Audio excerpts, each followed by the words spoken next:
Sochaux est 18e et relégable. Il y a urgence pour les Lyonceaux au moment de recevoir Bourg-en-Bresse, 9e. Sochaux privé de joueurs importants. Werner, le gardien titulaire, Béranguet, Ramaré et Toko Ekambi sont tous blessés. Il n'y a eu qu'une victoire sur les 8 derniers matchs pour Sochaux. Et Albert Cartier espère que son équipe va enfin renverser la tendance très défavorable. Bourg-en-Bresse de son côté fait une bonne saison. Le promu est toujours dans la première moitié du classement malgré un ralentissement de ses bons résultats.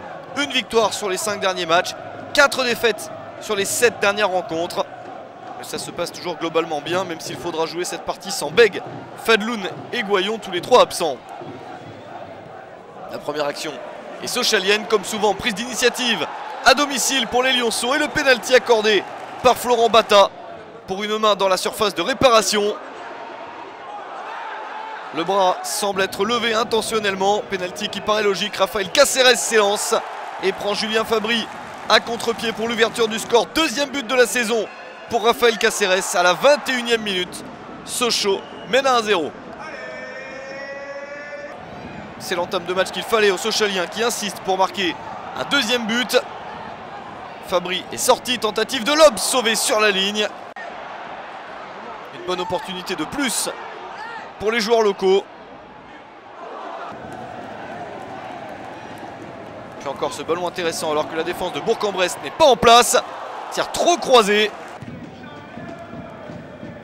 Très peu d'action en première période pour Bourg-en-Bresse. En voici peut-être une à quelques instants du retour au vestiaire. La frappe de Loïc Damour qui semble assez peu dangereuse et relâchée par le jeune Maxence Prévost qui joue son deuxième match à ce niveau. Il semblait capable de sauver cette situation qui paraissait assez peu périlleuse. Mais il y a bien but de Loïc Damour à la 38e minute. Deuxième but de la saison pour Damour. Et une petite catastrophe pour Sochaux. Ça fait un but partout à la mi-temps. Bourg-en-Bresse n'est pourtant que la 19e équipe du championnat à l'extérieur. 2 victoires, 1 nul et 7 défaites pour le promu. Et si Sochaux joue la seconde période comme la majorité de la première, il y a sûrement des possibilités de gagner. C'est ce que continuent à faire les Lyonceaux. Et ce tir lointain n'est pas dangereux. Autre action intéressante. Un ballon non cadré. Beaucoup de difficultés à être précis. Peut-être sur cette frappe. Sauvé quasiment sur la ligne.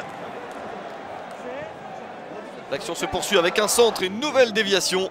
Ballon dans les gants de Fabry.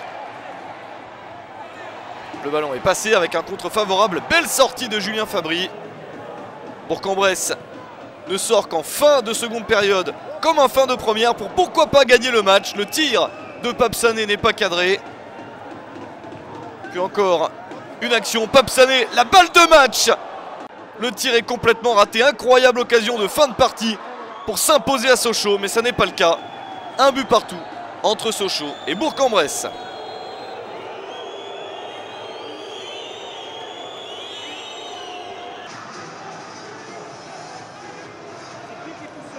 Avec des places à partir de 5 € uniquement sur le web et au Stade Bonal, Coupe de France face à l'AS Monaco.